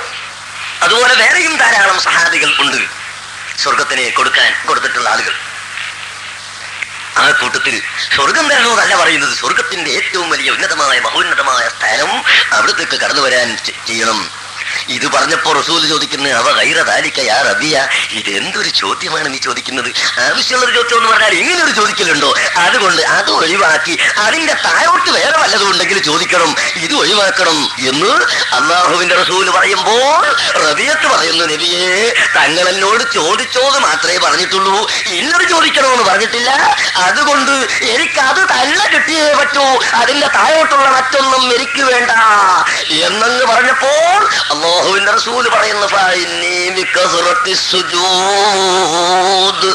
എന്നാൽ വിരോധമില്ല, ആയിക്കൊള്ളട്ടെ, പക്ഷേ ഒരു കാര്യം നീ ചെയ്യേണ്ടതുണ്ട്. ഞാൻ നിനക്കത് തരയണമെങ്കിൽ നീ എന്നെ ഒരു സഹായം ഇങ്ങോട്ട് സഹായിക്കണം. അഥവാ നീ അധികമായി നിസ്കരിക്കണം കേട്ടോ, അധികമായി അല്ലാഹുവിന് സുജൂദ് ചെയ്യണം കേട്ടോ. ബഹുമാനപ്പെട്ട നബി സല്ലല്ലാഹു അലൈഹി വസല്ലം തങ്ങൾ മഹാനായ റബീഅത്ത് റളിയല്ലാഹു അൻഹുവിനോട് പറയും. അതുകൊണ്ട് സാന്ദർഭികമായി ഞാൻ പറഞ്ഞതാണ്, ബഹുമാനപ്പെട്ട ശുഹദാക്കള് അവരെ ശരീരത്തിന് ദീനിന് വേണ്ടി പോരാടി, ദീനിന് വേണ്ടി യുദ്ധം ചെയ്ത് രക്തസാക്ഷികളായി മരിച്ച ആ സന്ദർഭം നമ്മൾ ഓർക്കുമ്പോൾ 24 മണിക്കൂറിന്റെ ഇടയിൽ വെറും 24 മിനിറ്റ് കൊണ്ടെങ്കിലും ചെയ്യാൻ സാധിക്കുന്ന ഫർള് നിസ്കാരമെങ്കിലും നിർവഹിക്കാതെ നമ്മൾ ഇങ്ങനെ നടന്നാൽ, ഗീബത്തും നമീമത്തും ഫസാദും വിതരയുമായിട്ട് നടന്നാൽ, പ്രിയപ്പെട്ട സഹോദരങ്ങളെ, അവർ പോകുന്ന സ്വർഗത്തിന് നമുക്ക് പോകണ്ടേ? അവർ കിടക്കുന്ന സ്വർഗം നമുക്ക് കിട്ടണ്ടേ? നമ്മൾ വലിയ വീമ്പളക്കി മടായി പറഞ്ഞിട്ട് നടന്നാൽ കാര്യമാകുമോ? ഇല്ല. അതുകൊണ്ട് നാം ബഹുമാനപ്പെട്ട ശുഹദാ ബദറിന്റെ ഈ സ്മരണ പുതുക്കുന്ന സമയത്ത് വളരെയധികം പ്രധാനമായി ചിന്തിക്കണം എന്ന് ഞാൻ നിങ്ങളെ ഓർമ്മപ്പെടുത്തുകയാണ്. അങ്ങനെ ആ മഹത്തുക്കളായ ശുഹദാക്കൾ അസ്ഹാബുൽ ബദർ, അവരുടെ സ്ഥാനം എത്രയാണെന്ന് പറയാൻ എന്നാൽ സാധ്യമല്ല. എത്രത്തോളം നിങ്ങൾ നോക്ക്, അവരുടെ പേര് പറഞ്ഞാൽ പോലും നമ്മുടെ ദോഷം പൊറുക്കപ്പെട്ടു. ഒരാളെ പേര് ബദർ യുദ്ധത്തിൽ ഹാജരായ ഒരു വ്യക്തിന്റെ പേരിങ്ങനെ നമ്മളെ തൊള്ളുകൊണ്ട് പറഞ്ഞാൽ അയാൾ പേര് പറയുന്നത് കൊണ്ട് നമ്മുടെ ദോഷം പൊറുക്കപ്പെടുന്നു, നമുക്കത് ഇബാദത്തായി എഴുതപ്പെടുന്നു. അള്ളാഹുവിന്റെ റസൂൽ പഠിപ്പിച്ചില്ലേ, ദിക്റുൽ അംബിയായി കഫാറ വ ദിക്റു സ്വാലിഹീന ഇബാദ. അമ്പിയാക്കന്മാരുടെയും സാലിഹീങ്ങളുടെയും പേര് പറയൽ അത് ഇബാദത്താണ്, നമ്മുടെ ദോഷം പൊറുക്കപ്പെടുന്ന കാര്യമാണ്. അപ്പൊ ഇങ്ങനെ ആ സാബിത്ത് റളിയല്ലാഹുവിന്റെ പേര്, അല്ലെങ്കിൽ അനസ് റളിയല്ലാഹുവിന്റെ പേര്, ഉനൈസ് റളിയല്ലാഹുവിന്റെ പേര്, ഉലൈക്കും അസ്മാഉഹും മശ്ഹൂറ മഅറൂഫ, അവരുടെ മശ്ഹൂറത്തായ മഅറൂഫത്തായ പേര് അസ്ഹാബുൽ ബദറിന്റെ പേര്. പേരിങ്ങനെ തൊള്ളോട്ട് പറഞ്ഞാൽ അതുപോലും വിവാദത്തായി എണ്ണപ്പെടുന്ന, അതുപോലും അമലായി എണ്ണപ്പെടുന്ന, അതുപോലും നമ്മുടെ ദോഷം പൊറുക്കപ്പെടാൻ കാരണമാകുന്ന അത്രയും ഉന്നതമായ പദവിയിലേക്ക് അല്ലാഹു സുബ്ഹാനഹു വ തആല അവരെ എത്തിച്ചു. എന്തുകൊണ്ട്? അവരുടെ നിഷ്കളങ്കമായ ഈമാൻ, നിഷ്കപടമായ ഈമാൻ, അവരുടെ അമൽ, അവരുടെ തഖ്വ, അവരുടെ അധ്വാനം. ഇതാണ്. എന്തായിരുന്നു ബദർ യുദ്ധം? ബദർ യുദ്ധത്തിനെ സംബന്ധിച്ച് ഒരു ചെറിയ കാര്യം കൂടി പറഞ്ഞ് ഞാൻ മറ്റു വിഷയത്തിലേക്ക് കടക്കാം. ഇന്ന് ബദർ യുദ്ധത്തിനെയും തെറ്റിദ്ധരിപ്പിച്ചു കൊണ്ടിരിക്കുകയാണ്. പത്രം എടുക്കാൻ മറന്നുപോയി. കുറച്ച് കാര്യങ്ങൾ നിങ്ങളെ കാണിച്ചു തരണമെന്നുണ്ടായിരുന്നു. നമ്മുടെ കേരളത്തിൽ നിന്നും മുസ്ലിം സമുദായത്തിന്റെ നന്മയ്ക്ക് വേണ്ടിയാണെന്ന് പറഞ്ഞ്, എന്ന് മാത്രമല്ല സാക്ഷാൽ ഇസ്ലാമും മുസ്ലിമും ഞങ്ങൾ മാത്രമാണ് എന്ന് അവകാശപ്പെടുന്ന വ്യക്തികളുടെ പത്രത്തിൽ ഈഴയായി വന്നു. ബദർ യുദ്ധം എന്ന് പറഞ്ഞാൽ ഏതാനും ചില സമ്പത്ത് പിടിച്ചെടുക്കുന്നതിന് വേണ്ടി, അഥവാ ഖുറൈശികളുടെ കച്ചവടച്ചരക്കുമായി പോകുന്ന, ഷാമിലേക്ക് പോകുന്ന കച്ചവടത്തിന്റെ സമ്പത്ത് പിടിച്ചെടുക്കാനുള്ള ഉദ്ദേശത്തോടു കൂടി പുറപ്പെട്ട് ഉണ്ടായ യുദ്ധമാണ് എന്ന്. പ്രിയപ്പെട്ട സഹോദരങ്ങളെ, ഈ ഉദ്ദേശത്തോടു കൂടി ബഹുമാനപ്പെട്ട സഹാബത്ത് യുദ്ധം ചെയ്തു എന്ന് പറഞ്ഞാൽ പറയുന്നവന് ഇസ്ലാമിൽ തന്നെ സ്ഥാനം ഉണ്ടാവില്ല. കാഫിരീങ്ങളെ മുതൽ പിടിച്ചെടുക്കാൻ വേണ്ടി യുദ്ധം ചെയ്തതായിരുന്നു, അവർക്കാണ് അല്ലാഹു തആല ഇത്രയും സ്ഥാനം കൊടുത്തത് എന്ന് പറഞ്ഞാൽ പിന്നെ ആ പറയുന്ന മനുഷ്യൻ ഇസ്ലാമിൽ തന്നെ സ്ഥാനം ഉണ്ടാകാൻ പ്രയാസമാണ്. സഹാബത്ത് ആരുടെയും സമ്പത്ത് പിടിച്ചെടുക്കാൻ പോയതല്ല, ആരുടെയും സ്വത്ത് കൈവശപ്പെടുത്താൻ പോയതല്ല, ആരെയും കവർച്ച ചെയ്യാനും കൊള്ളയടിക്കാനും പോയതല്ല. പിന്നെ ഒരു കക്ഷി മറ്റൊരു കക്ഷിയോട് യുദ്ധം ചെയ്യുമ്പോൾ അവരുടെ പ്രധാന കേന്ദ്രങ്ങളിൽ ബോംബ് ഇടാറുണ്ട്, നശിപ്പിക്കാറുണ്ട്. ഈ നശിപ്പിക്കുന്നത് ശരിയാണെന്ന് അവർക്ക് അവകാശവാദമില്ല. അവർക്ക് തന്നെ അറിയാം ഇത് തെറ്റാണ്. പെട്രോൾ ടാങ്ക് നശിപ്പിക്കുക, അല്ലെങ്കിൽ വലിയ വലിയ കമ്പനികൾ നശിപ്പിക്കുക, ആയുധങ്ങൾ നശിപ്പിക്കുക, ഇത് ശരിയാണെന്ന് ആർക്കും ഈ ലോകത്ത് അവകാശവാദമില്ല. പക്ഷേ ഒരു കക്ഷിയോട് എതിർക്കണമെങ്കിൽ ആദ്യമായി അവരെ സാമ്പത്തികമായി തകർച്ച വരുത്തിയതിന്റെ ശേഷമല്ലാതെ അവരോട് എതിർക്കാൻ സാധ്യമല്ല എന്ന് തീർച്ചയാണ്. അതുകൊണ്ട് പരിശുദ്ധ ഇസ്ലാമിനെ ഉന്മൂലനം ചെയ്യാനും, ഇസ്ലാമിനെ നാമാവശേഷമാക്കാനും, ഇസ്ലാമിനെ തരിപ്പണമാക്കാനും ഖുറൈശികളുടെ സമ്പത്ത് ഉപയോഗിച്ച്, കച്ചവട സ്വത്തുക്കൾ ഉപയോഗിച്ച് അവർ രംഗപ്രവേശനം ചെയ്തപ്പോൾ അവരുടെ സമ്പത്ത് നശിപ്പിച്ചെങ്കിൽ അല്ലാതെ നമുക്കവരെ നേരിടാൻ സാധ്യമല്ലെന്ന് ബഹുമാനപ്പെട്ട സ്വഹാബത്ത് മനസ്സിലാക്കിയത് കൊണ്ട് ഷാമിലേക്ക് കച്ചവടത്തിന് പോകുന്ന ആളുകളെ പിടിച്ചു വെച്ചു എന്നതല്ലാതെ ആ സമ്പത്തിന് വേണ്ടിയോ അവരുടെ ചില്ല് കാശിന് വേണ്ടിയോ ബഹുമാനപ്പെട്ട സ്വഹാബത്ത് യുദ്ധം ചെയ്തിട്ടില്ല. പരിശുദ്ധ ഖുർആൻ പ്രഖ്യാപിക്കുന്നു, ലിതകൂന കലിമത്തുല്ലാഹി ഹിയൽ ഉൽയാ. മഹാന്മാരായ സ്വഹാബത്ത് യുദ്ധം ചെയ്തത് ലിതകൂന കലിമത്തുല്ലാഹി ഹിയൽ ഉൽയാ, അല്ലാഹുവിന്റെ കലിമത്ത് മേലെയാക്കാൻ വേണ്ടി. കലിമത്തു തൗഹീദ് അത് ഉച്ചകോടിയിലെത്തുന്നതിന് വേണ്ടി, കലിമത്തു തൗഹീദ് ലോകത്ത് മുഴുവനും പ്രശസ്തിയാർജിക്കുന്നതിന് വേണ്ടി, കലിമത്തു തൗഹീദ് ലോകത്ത് പ്രചരിപ്പിക്കുന്നതിന് വേണ്ടി, അല്ലാഹുവിന്റെ ദീൻ ഇവിടെ നിലനിൽക്കുന്നതിന് വേണ്ടി മാത്രം യുദ്ധം ചെയ്തിട്ടുള്ളതാണ് ബഹുമാനപ്പെട്ട സ്വഹാബത്ത് എന്ന് പരിശുദ്ധ ഖുർആൻ പറയുന്നു. പറയുന്നതിനെതിരായി മുസ്ലിം സമുദായത്തെ മുഴുവനും വഴിപഴപ്പിക്കാൻ വേണ്ടി മഹാന്മാരായ സഹാബത്ത് കുറച്ച് കച്ചവട സാധനം പിടിച്ചെടുക്കാൻ പോയതായിരുന്നു. അങ്ങനെ അവിടെ വെച്ചിട്ടുണ്ടായ ഒരു യുദ്ധമാണ് ബദർ യുദ്ധം എന്ന് പറഞ്ഞാൽ ഇവനേക്കാൾ കടുത്ത വിരോധി യഥാർത്ഥത്തിൽ ഇസ്ലാമിനുണ്ടോ എന്നുള്ള കാര്യം സംശയമാണ് സഹോദരന്മാരെ. അതുകൊണ്ട് അങ്ങനെയുള്ള തെറ്റിദ്ധാരണകൾ പരത്തുന്ന കാലഘട്ടമാണ് എന്ന കാരണത്താൽ ഞാൻ നിങ്ങളെ ഓർമ്മപ്പെടുത്തിയതാണ്. നിങ്ങളെ മുമ്പിൽ കൊണ്ടുവന്ന് വായിച്ചു കേൾപ്പിക്കണമെന്ന് എനിക്ക് ആഗ്രഹമുണ്ടായിരുന്നു. പക്ഷെ തൽക്കാലം അതെടുക്കാൻ മറന്നുപോയി പത്രം. നിങ്ങൾ മനസ്സിലാക്കണം, മഹാന്മാരായ സഹാബത്ത്, മഹാന്മാരായ സാലിഹ്യങ്ങൾ അവർ അള്ളാഹുവിന്റെ ദീനിന് വേണ്ടി മാത്രം യുദ്ധം ചെയ്തവരാണ്. അതുകൊണ്ട് തന്നെ അവർക്ക് അള്ളാഹു ഉന്നതമായ സ്ഥാനം കൊടുത്തു. ഇമാം ബുഖാരിയും മുസ്ലിമും ഉദ്ധരിച്ച ഒരു ഹദീസിൽ കാണാം, അഷ്റഫുൽ ഖൽഖ് സല്ലല്ലാഹു അലൈഹി വസല്ലമ തങ്ങൾ പരിശുദ്ധ മക്കയിൽ നിന്ന് മദീനയിലേക്ക് പോയതിന്റെ ശേഷം വീണ്ടും മക്കയുടെ പരിസരത്തിലേക്ക് ഒരു യുദ്ധത്തിന് വരാൻ ശ്രമിച്ചു, ഉദ്ദേശിച്ചു. എല്ലാ ഒരുക്കങ്ങളും സന്നാഹങ്ങളും പൂർത്തിയായി. പക്ഷേ സാധാരണഗതിയിൽ യുദ്ധത്തിന് പോകുമ്പോൾ അതിന്റെ രഹസ്യ വിവരം ആരെയും അറിയിക്കാറില്ല എന്നുള്ളത് ഒരു യാഥാർത്ഥ്യമാണ്. ആ നിലക്ക് മറച്ചു വെച്ചുകൊണ്ട് യുദ്ധം ചെയ്യാൻ കഴിയുള്ളൂ. അത് അന്നും ഇന്നും ഏത് കാലത്തും അങ്ങനെയാണ്. ആ നിലക്ക് അല്ലാഹുവിന്റെ റസൂൽ പുറപ്പെടാൻ ഒഴിയപ്പോ രഹസ്യമായി അറിയുന്ന ഏതാനും ആളുകളെ കൂട്ടത്തിൽ ഒരു സഹാബി ഒരു കത്ത് വല്ല എഴുതി കളഞ്ഞു.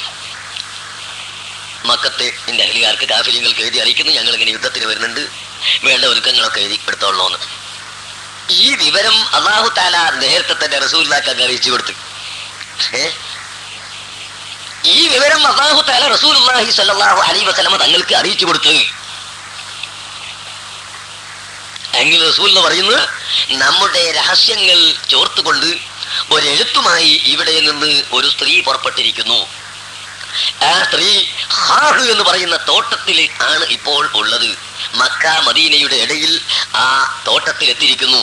നിങ്ങളിൽ ആരുണ്ട് ആ പെണ്ണിനെ പോയി പിടിച്ചിട്ട് അവരുടെ കയ്യിൽ നിന്ന് കത്ത് കൊണ്ടുവരാൻ എന്ന് ചോദിച്ചപ്പോൾ ബഹുമാനപ്പെട്ട അലി ഇബ്നു അബീ ത്വാലിബ് റളിയല്ലാഹു അൻഹു പറഞ്ഞു, നബിയെ ഞാൻ പോയി കൊള്ളാം. കൂട്ടനെ തന്നെ കുതിച്ച് പുറപ്പെട്ടു. അങ്ങനെ ആ പെണ്ണ് ഹാഹ് എന്ന ആ മൈതാനി ആ സ്ഥലത്ത് അതിന്റെ അതിർത്തി വിട്ട് കടക്കാൻ അടുത്തിരിക്കുന്നു. അവിടെ എത്തിയപ്പോ ഒരു പെണ്ണ് ഇങ്ങനെ പോകുന്നു, വയസ്സായ കഴിയായ പെണ്ണ്. മഹാനായ അലി റളിയല്ലാഹു അൻഹു ഓടിച്ചെന്ന് പെണ്ണിനെ തടുത്തു നിർത്തി. എടുക്ക് കത്ത്, നിന്റെ കയ്യിൽ ഒരു കത്തുണ്ടല്ലോ, ആ കത്തുമായിട്ടാണ് നീ പോകുന്നത്, കത്തെടുക്ക് എന്ന് പറഞ്ഞു. എന്റെ കയ്യിൽ അങ്ങനെ ഒരു കത്തില്ല, ഞാൻ എന്ത് കത്ത്, ഏത് കത്ത് എന്ന് ചോദിച്ചിട്ട് പെണ്ണ് തിരിഞ്ഞു കളഞ്ഞു. അലി റളിയല്ലാഹു അൻഹുവിന്റെ എല്ലാ അടവുകളും പ്രയോഗിച്ചു.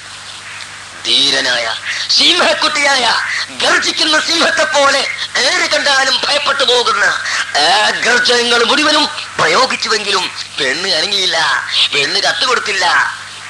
അവസാനം അലി റളിയല്ലാഹു അൻഹു ബേജാറായി. അല്ലാഹുവിന്റെ റസൂലാണ് പറഞ്ഞത്, അതിൽ സംശയമില്ല. ഈ പെണ്ണിന്റെ കയ്യിൽ കത്ത് ഉണ്ടാകാതിരിക്കാൻ യാതൊരു വഴിയുമില്ല, അല്ലാഹുവിന്റെ റസൂൽ പറഞ്ഞതാ. അതുകൊണ്ട് പെണ്ണിന്റെ കയ്യിൽ കത്തുണ്ട്, അത് വാങ്ങാതെ പോയിക്കൂടാ. പിന്നെ ഒരു പെണ്ണായത് കൊണ്ട് ആ പെണ്ണിനെ പിടിച്ച് അങ്ങനെ എടുക്കാനും പ്രയാസമുണ്ടല്ലോ. പറഞ്ഞ് പേടിപ്പിച്ചിട്ട് വാങ്ങലല്ലാതെ ഒരു പോയിട്ട് അങ്ങനെ പിടിച്ചിട്ടെടുക്കുക എന്നുള്ളത് പ്രയാസമാണ്. പിടിച്ചെടുക്കാൻ ഒരു സാധിച്ചാൽ അലി റളിയല്ലാഹു അൻഹു സാധിക്കും. പക്ഷെ അല്ലാത്ത വിധത്തിൽ വാങ്ങണമെന്ന് എന്ത് പറഞ്ഞിട്ടും ഈ പെണ്ണ് അനങ്ങുന്നില്ല.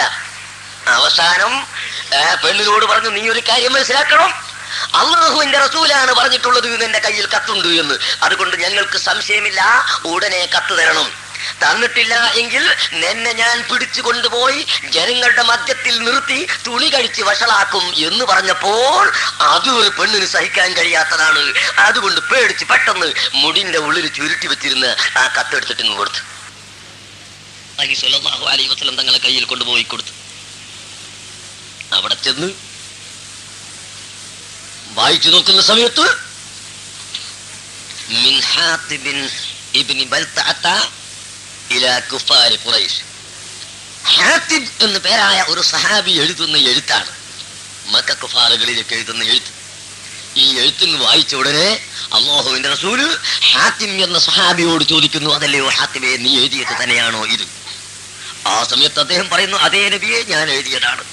പക്ഷേ ഞാൻ ഒരു മുനാഫിക്കായിട്ട് എഴുതിയതല്ല, ഞാനൊരു ചാരപ്രവർത്തനം ചെയ്തെഴുതിയതല്ല. എന്റെ ഏതാനും ചില കുടുംബങ്ങളും എന്റെ ചില സ്വത്തുക്കളും മക്കയിൽ ഉണ്ട്. അവരെ സംരക്ഷിക്കാൻ പ്രധാനമായി ആരും അവിടെ ഇല്ല.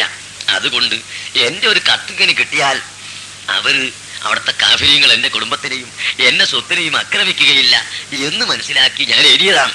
അതേ സമയത്ത് റസൂലുള്ളാഹിക്ക് അതുകൊണ്ട് ഒരു ദോഷവും വരില്ല, അള്ളാഹ് തങ്ങളെ സഹായിക്കുമെന്ന് എനിക്ക് ഉറപ്പാണ്. ആ നിലക്ക് എഴുതിപ്പോയതാണ് നബിയെ, എനിക്ക് മാപ്പ് തരണം, ഞാൻ ചെയ്തത് തെറ്റാണെങ്കിൽ എനിക്ക് പുറത്തു തരണം. ഞാൻ ഒരിക്കലും മുനാഫിക്കല്ല, ഞാൻ ഒരിക്കലും കപട വിശ്വാസം ചെയ്തതല്ല, ചാരപ്രവർത്തനം ചെയ്തതല്ല, എനിക്ക് മാപ്പാക്കണം നബിയെ എന്ന് പറഞ്ഞു. ആ സമയത്ത് അല്ലാഹുവിന്റെ റസൂൽ പറയുന്നു, ഫഇന്നഹു സദഖ, അദ്ദേഹം സത്യമാണ് പറഞ്ഞിട്ടുള്ളത്, അദ്ദേഹം നല്ല വാക്കാണ് പറഞ്ഞിട്ടുള്ളത്, ഒരു പ്രശ്നവും ഇല്ല. പക്ഷേ ഉമർ ഇബ്നു ഖത്താബ് റളിയല്ലാഹു അൻഹു വലിയ ധീരനാണ്, വലിയ കടുപ്പപ്പെട്ട ദേഷ്യമാണ്. ദീനിനെതിരായ എന്തെങ്കിലും കാണുമ്പോൾ കടുത്ത ദേഷ്യം വരുന്ന ആളാണ് ഉമർ ഇബ്നു ഖത്താബ് റളിയല്ലാഹു അൻഹു. മഹാനവറുകൾ പറഞ്ഞ നബിയെ, ചാരപ്രവർത്തനം ചെയ്ത ആ മനുഷ്യനെ വിടാൻ പാടില്ല, കൊല്ലണം. താങ്കൾ എനിക്ക് സമ്മതം തരണം, ഞാൻ അവന്റെ തലയെടുക്കട്ടെ.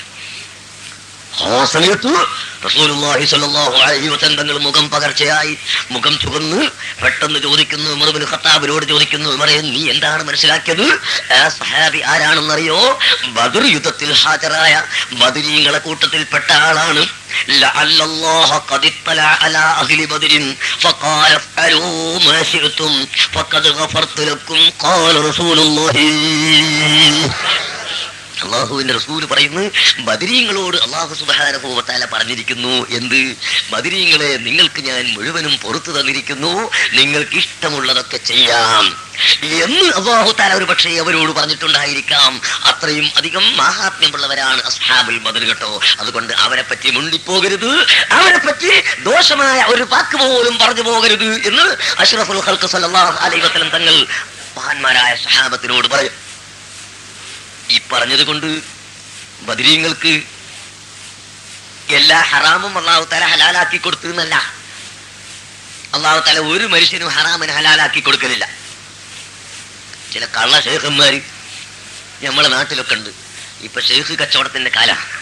പല നാട്ടിൽ കള്ള ശൈഖന്മാരിങ്ങനെ വന്നിട്ട്, ഞാൻ ശൈഖാണ്, ഞാൻ വലിയ ആളാണ്, എനിക്ക് ഈ പെണ്ണുങ്ങളെ തൊടുന്നതിന് വിരോധമല്ല, പെണ്ണുങ്ങളെ പിടിക്കുന്നതിന് വിരോധമല്ല, മറ്റവരെ തൊടുന്നതിന് വിരോധമല്ല എന്ന് പറഞ്ഞിട്ട് ശൈഖന്മാരിങ്ങനെ വർദ്ധിച്ച കാലം. കള്ളന്മാര് വെട്ടിക്കൊല്ലേണ്ട ജാതി. തൃശ്ശൂർ ജില്ലയിൽ ഇപ്പൊ നാളൊരു ശൈഖ് പുറപ്പെട്ടിട്ട് സമത്താന്റെ ഫത്വ കമ്മിറ്റിയിൽ ഇവരെ പറ്റി ചോദ്യം വന്ന് അങ്ങനെ ഞങ്ങൾ ഫത്വ കൊടുത്തത് ഉണ്ട്. അതുപോലെ കണ്ണൂർ ജില്ലയിൽ ഒരു സ്ഥലത്ത് കൊണ്ടുവരുത്താൻ വിളിച്ചിട്ടായിട്ട് ഇങ്ങനെ പല സ്ഥലത്തും ശൈഖന്മാരിങ്ങനെ വല്ല അള്ളാന്റെ ഔലിയാക്കന്മാരെ ചീത്ത പറയിപ്പിക്കാൻ വേണ്ടിയിട്ട് ഈ കള്ളന്മാര് ഇങ്ങനെ രംഗത്ത് വരുന്ന കാലമാണ്. അവരെ വാദം എന്താ? നമ്മളെല്ലാം അർത്ഥമയം എത്തിപ്പോയി, അതുകൊണ്ടൊക്കെ ഹറാം ഹലാലായി പോയി എന്ന്. പ്രിയപ്പെട്ട സഹോദരങ്ങളെ, അങ്ങനെയുള്ള ഒരു പ്രശ്നം അള്ളാഹുവിന്റെ ദീനിലില്ല. ഒരൊറ്റ ആൾക്കും ഹറാമിനെ ഹലാലാക്കി കൊടുത്തിട്ടില്ല. അള്ളാഹുവിന്റെ റസൂലിനേക്കാൾ വലിയ ഒരിക്കുണ്ടോ, വലിയ ചെയ്തുണ്ടോ? അള്ളാഹുവിന്റെ റസൂലിന് ചെയ്തു കൊടുക്കണല്ലോ, അങ്ങനെ അതില്ല. ബഹുമാനപ്പെട്ട അബ്ദുൽ ഖാദിർ ജീലാനി റളിയല്ലാഹു അൻഹു തങ്ങളുടെ ചരിത്രത്തിൽ നിങ്ങൾക്ക് കാണാം, ഒരിക്കൽ മഹാനവറുകൾ ഇങ്ങനെ ഇരിക്കുമ്പോ ഇബ്ലീസ് ആകാശത്തു നിന്ന് ഇങ്ങനെ ഒരു വലിയ ഒരു മേഘം, ഒരു കൊട പോലെ, ഇങ്ങനെ മലത്തിപ്പിടിച്ച കൊട പോലെ ഒരു മേഘം ആയിക്കൊണ്ട് ആ മേഘത്തിൽ ഒരുത്തം വന്നിട്ട് ഇങ്ങനെ ഇറങ്ങി വന്നിട്ട് റസൂലുള്ളാഹിനോട് പറഞ്ഞു, ഓ മഹീദ് ശൈഖേ, നിങ്ങൾ വലിയ മർത്തബയിൽ എത്തിയിരിക്കുന്നു, അല്ലാഹു തആല നിങ്ങൾക്ക് ഇന്നു മുതൽ എല്ലാ കാര്യവും ഹലാലാക്കി തന്നിരിക്കുന്നു, എന്ത് ഹറാമ് വേണമെങ്കിലും ചെയ്യാവുന്നതാണ്, നിങ്ങൾക്ക് ഹറാമില്ല എന്ന് പറഞ്ഞപ്പോ പഹയനെ പിടിച്ചിട്ട് ഒരൊറ്റ ഏറ് കൊടുത്തു. എടാ ഹംക ഇബ്ലീസ് ഓ എന്ന് പറഞ്ഞിട്ട് പിടിച്ചിട്ട് ഒരൊറ്റ ഏറ് കൊടുത്തു. അതാണ് ഇബ്ലീസ് അവരെ ചതിപ്പാനായി ചൊന്നാരെ ഇബ്ലീസെ ചാച്ചി കിടത്തി അയച്ചോ എന്ന് പറയുന്നത്. അപ്പോ അല്ലാഹുവിന്റെ ഔലിയാക്കൾക്കോ സാലിഹീങ്ങൾക്കോ വ്യക്തികൾക്കോ ഹറാമിനെ ഹലാലാക്കി കൊടുക്കൽ ഇല്ല. പിന്നെ അസ്ഹാബുൽ ബദറിനോട് ഈ പറഞ്ഞതിന്റെ അർത്ഥം ബദർ യുദ്ധത്തിൽ സംബന്ധിച്ചു എന്ന കാരണത്താൽ ആ വ്യക്തികളിൽപ്പെട്ട ഏതെങ്കിലും ഒരാൾ അവരെ ജീവിതം മുഴുക്കെ അതിന്റെ ശേഷം തെറ്റ് ചെയ്തു എന്ന് സങ്കല്പിക്കുക, എന്നാൽ പോലും അവർക്കത് മുഴുവനും പുറത്തു കൊടുക്കാൻ മാത്രം പര്യാപ്തമായ അത്രയും വലിയ അമലാണ് അവർ ചെയ്തിട്ടുള്ളത് എന്നാണ് ഈ പറഞ്ഞതിന്റെ അർത്ഥം. അവർ തെറ്റ് ചെയ്തിട്ടില്ല, അവർ ചെയ്യുന്നവരും അല്ല, അവർ സ്വാലിഹീങ്ങളാണ്. നിങ്ങൾ ചിന്തിക്കണം, അത്രയും മഹാന്മാരായ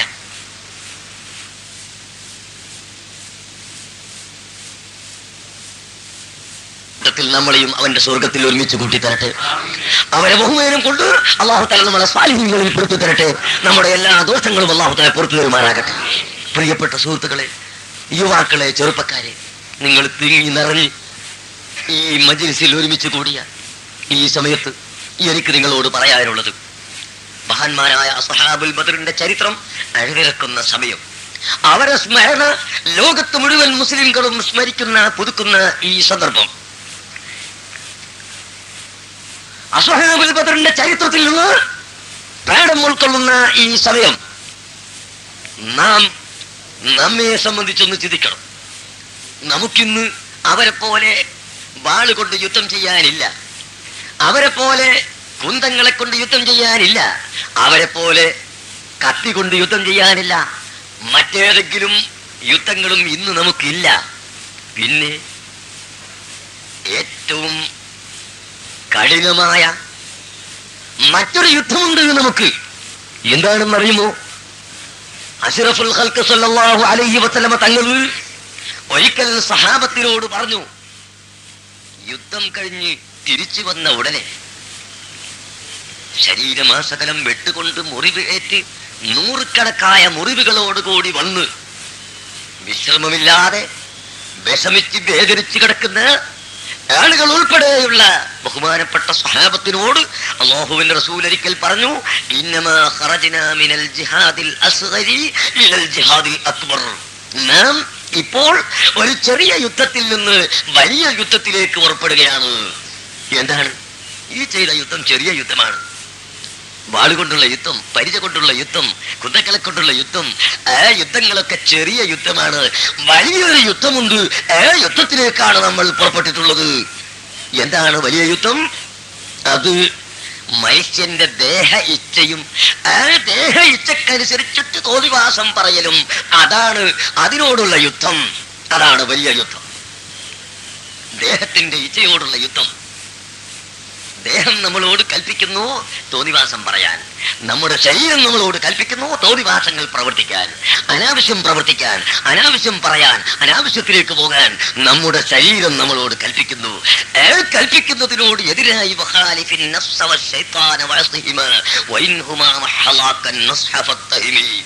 നിന്റെ വലിയ കഠിനമായ ശത്രുവാണ് നിന്റെ ശരീരം തന്നെ. ആ ശരീരം നിന്നോട് ഉപദേശം ചെയ്തു തന്നാൽ പോലും അതിന്റെ അപ്പുറത്ത് നിന്നെ വഞ്ചിക്കാനുള്ള വഴിയിലേക്കാണ് നിന്റെ ശരീരം കൊണ്ടുപോകുന്നത് എന്ന് കരുതി നീ സൂക്ഷിച്ചു കൊള്ളണം എന്ന് മഹാന്മാര് പഠിപ്പിക്കുന്നു. നമ്മുടെ ശരീരം നമ്മോട് കളവ് പറയാൻ പഠിപ്പിക്കുന്നു, നമ്മുടെ ശരീരം ഗീബത്ത് പറയാൻ നമ്മളെ പ്രേരിപ്പിക്കുന്നു, നമ്മുടെ ശരീരം ഫസാദ് ഉണ്ടാക്കാൻ നമ്മോട് പ്രേരിപ്പിക്കുന്നു, നമ്മുടെ ശരീരം തെറ്റ് ചെയ്യാൻ നമ്മളോട് കൽപ്പിക്കുന്നു. ആ സമയത്ത് നമ്മുടെ ശരീരത്തിനോടുള്ള ശക്തമായ യുദ്ധം, ശക്തമായ പോരാട്ടം.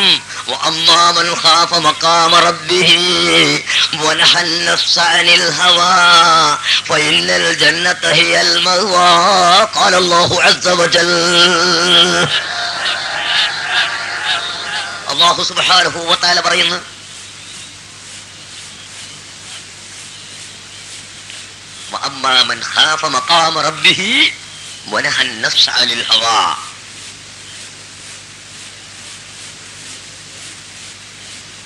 ഒരു മനുഷ്യൻ അല്ലാഹുവിന്റെ മുമ്പിൽ നിൽക്കണമെന്ന് ഭയപ്പെട്ടു. അല്ലാഹുവിന്റെ മുമ്പിൽ നിൽക്കണം. അവൻ നമ്മൾ പറയുന്ന വാക്കിനെ സംബന്ധിച്ച് ചോദിക്കും, നമ്മൾ പ്രവർത്തിക്കുന്ന പ്രവൃത്തിയെ സംബന്ധിച്ച് ചോദിക്കും, നമ്മുടെ ഓരോ സെക്കൻഡുകളെ സംബന്ധിച്ചും ചോദ്യം ചെയ്യും എന്ന് ചിന്തിക്കുകയും ഭയപ്പെടുകയും ചെയ്യുന്ന മനുഷ്യൻ അവന്റെ ശരീരത്തെ, അവന്റെ ദേഹത്തെ, അവന്റെ ദേഹ ഇച്ഛയെ തൊട്ട് തടഞ്ഞു നിർത്തിയതായ മനുഷ്യൻ, അവന്റെ ദേഹം അവരോട് കൽപ്പിക്കുന്നത് മുഴുവനും പറയാതെ, കൽപ്പിക്കുന്നത് മുഴുവനും ചെയ്യാതെ, കൽപ്പിക്കുന്നത് മുഴുവനും പ്രവർത്തിക്കാതെ, അല്ലാഹു കൽപ്പിച്ചത് മാത്രം ചിന്തിച്ചുകൊണ്ട് പ്രവർത്തിക്കുന്ന മനുഷ്യൻ, അവന്റെ ശരീരത്തെ, ദേഹ ഇച്ഛയെ തൊട്ട് തടഞ്ഞു നിർത്തിയ മനുഷ്യൻ, അവന് തീർച്ചയായും സ്വർഗം അഭയമാകുന്നു അല്ലാഹു പറയുന്നു. അങ്ങനത്തെ കൂട്ടത്തിൽ അല്ലാഹു നമ്മളെ പെടുത്തട്ടെ. പ്രിയപ്പെട്ട മുഅ്മിനീകളെ, നേരെ മറിച്ച് വഴികേട് പ്രവർത്തിക്കുകയും ഐഹികമായ ലോകത്തെ തെരഞ്ഞെടുക്കുകയും അല്ലാഹു തആല പറഞ്ഞു, വഴികേട് പ്രവർത്തിക്കുകയും ആഖിറത്തിനേക്കാൾ ദുനിയാവിനെ തെരഞ്ഞെടുക്കുകയും ചെയ്ത, ഭൗതിക ലോകത്തിന്റെ സ്ഥാനമാനങ്ങളും ഭൗതിക ലോകത്തിന്റെ പേരും പ്രശസ്തിയും മഹത്വങ്ങളും പ്രകീർത്തിയും ഇത് മാത്രം തെരഞ്ഞെടുക്കുകയും ചെയ്ത മനുഷ്യൻ, അവന് നരകമാണ്, അവന് ശിക്ഷയുള്ളത് നരകമാണ്. അതുകൊണ്ട് നമ്മുടെ യുദ്ധം, നമ്മുടെ സമരം നമ്മുടെ പോരാട്ടം നമ്മുടെ ശരീരത്തിനോട് തന്നെയാണ്. നമ്മുടെ ശരീരം തോന്നിവാസം പറയുന്നു, നമ്മുടെ ശരീരം തോന്നിവാസം പ്രവർത്തിക്കുന്നു, അനാവശ്യം പ്രവർത്തിക്കുന്നു, അനാവശ്യം പറയുന്നു, അതിലേക്ക് നമ്മളെ പ്രേരിപ്പിക്കുന്നു. കള്ളു കുടിക്കാനും വ്യഭിചരിക്കാനും ഗീബത്ത് പറയാനും നമീമത്ത് പറയാനും ഫിത്നയും ഫസാദും ഉണ്ടാക്കാനും അനാവശ്യങ്ങൾ പറയാനും പ്രവർത്തിക്കാനും നമ്മുടെ ശരീരം നമ്മളോട് ആജ്ഞാപിക്കുന്നു. ആ സമയത്ത് നമ്മുടെ ശരീരത്തോടുള്ള ശക്തിമത്തായ സമരം, ശക്തിമത്തായ പോരാട്ടം, ആ പോരാട്ടമാണ് ചെറിയ യുദ്ധത്തിൽ നിന്ന് വലിയ യുദ്ധത്തിലേക്ക് നമ്മൾ പുറപ്പെട്ടിരിക്കുന്നു. അല്ലാഹുവിന്റെ റസൂൽ പറഞ്ഞു. പ്രിയപ്പെട്ട സഹോദരങ്ങളെ, അതുകൊണ്ട് ദേഹ ഇച്ഛയോട് നമ്മൾ യുദ്ധം ചെയ്യണം. ദേഹ ഇച്ഛ അനുസരിച്ച് പ്രവർത്തിക്കുന്നവരോട് നമ്മൾ യുദ്ധം ചെയ്യണം. ദേഹ ഇച്ഛ അനുസരിച്ച് പറയുന്നവരോട് നമുക്ക് യുദ്ധം ചെയ്യണം. അങ്ങനെ യുദ്ധം ചെയ്യുമ്പോൾ മുൻഗാമികളായ സുഹദാവിന്റെ പ്രതിഫലം നമുക്ക് അല്ലാഹു നൽകും. മാത്രമല്ല, ഈ അവസാന കാലം എന്ന് പറയുന്ന ഈ ഘട്ടമുണ്ടല്ലോ, വളരെ പ്രയാസമുള്ള ഘട്ടമാണ്. ഇന്ന് സത്യത്തിൽ അടിയുറച്ച് നിൽക്കാൻ എത്ര പ്രയാസമുണ്ടെന്ന് അറിയോ നിങ്ങൾ? സത്യത്തിൽ അടിയുറച്ച് നിൽക്കാൻ ചെറിയ പ്രയാസമല്ല. ഞാൻ ഓർത്തു പോവുകയാണ്, അഷ്റഫുൽ ഖൽഖ് സല്ലല്ലാഹു അലൈഹി വസല്ലം തങ്ങൾ നമ്മെ പഠിപ്പിച്ച ഒരു ഹദീസ്. സയത്തി സമാനുൻ അലാ ഉമ്മത്തി, എന്റെ സമുദായത്തിൽ ഒരു കാലഘട്ടം വരാനുണ്ട്. ആ കാലഘട്ടത്തിൽ അൽ ആഖിദു ബിദ്ദീനി കൽ ഖാബിലി അലൽ ജംറ. അല്ലാഹുവിന്റെ റസൂൽ പറയുന്നു, ദീനുൽ ഇസ്ലാമിനെ മുറുകെ പിടിച്ച് നിൽക്കുന്ന മനുഷ്യൻ കൽ ഖാബിലി അലൽ ജംറത്തി, ഒരു തീക്കട്ട മുറുകെ പിടിച്ച് നിൽക്കുന്നവരെ പോലെയാണ്.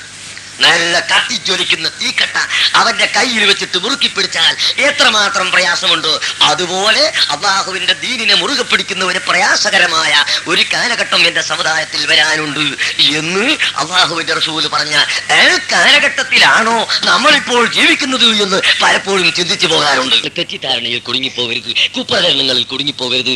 എന്തെങ്കിലും സംശയം ഉണ്ടെങ്കിൽ നിങ്ങൾക്ക് ചോദിക്കാവുന്നതാണ്. ഇൻഷാ അല്ലാഹ് ആ സംശയങ്ങളൊക്കെ ഞങ്ങൾ നിങ്ങൾക്ക് തീർത്തു തരും. നിങ്ങൾക്കൊരു കത്തെഴുതിയാൽ മർക്കസിലേക്ക് നിങ്ങൾക്ക് എഴുതാം. ആ എഴുതുന്നത് നിങ്ങൾക്ക് മനസ്സിലാകും. സിറാജ് നിങ്ങൾക്ക് വായിച്ചാൽ അതിലൂടെ നിങ്ങൾക്ക് അതിന്റെ മറുപടി മനസ്സിലാക്കാൻ കഴിയും.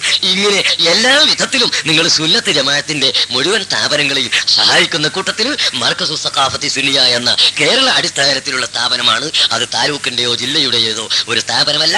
അതുകൊണ്ട് നിങ്ങൾ എല്ലാവരും അതിനെ സഹായിക്കണമെന്ന് നിങ്ങളോട് പറഞ്ഞുകൊണ്ട് പരിശുദ്ധ റമളാനിന്റെ ഈ അവസാനത്തെ 10 കടക്കാൻ പോകുന്ന ഈ സമയം, റബീഉൽ 17 അതാ ബദർ ദിനം, ഈ കഴിഞ്ഞ ഈ സമയം ലൈലത്തുൽ ഖദ്റിലേക്ക് നമ്മൾ ഓരോരുത്തരും ഇങ്ങനെ കാത്തുകൊണ്ടിരിക്കുന്ന സമയം, ഈ സമയത്ത് നിങ്ങൾ എല്ലാവരും സാധുവായ മിസ്കീനായ എനിക്ക് വേണ്ടി നിങ്ങൾ ദുആ ഇറക്കണം. നമ്മുടെ സുന്നത്ത് ജമാഅത്തിന്റെ മുഴുവൻ പ്രവർത്തകന്മാർക്ക് വേണ്ടിയും നിങ്ങൾ ദുആ ചെയ്യണം. ഇവിടെ കൂടിയ ആളുകൾക്കൊക്കെ ധാരാളം വിഷമങ്ങളും ബുദ്ധിമുട്ടുകളും ഉണ്ടാകും. അത് തീരുന്നതിന് വേണ്ടി നിങ്ങൾ ദുആ ഇറക്കണം എന്ന് നിങ്ങളോട് ആവശ്യപ്പെട്ടുകൊണ്ട് ഞാൻ എൻ്റെ വാക്കുകൾ നിർത്തുന്നു. അൽഹംദുലില്ലാഹി റബ്ബിൽ ആലമീൻ.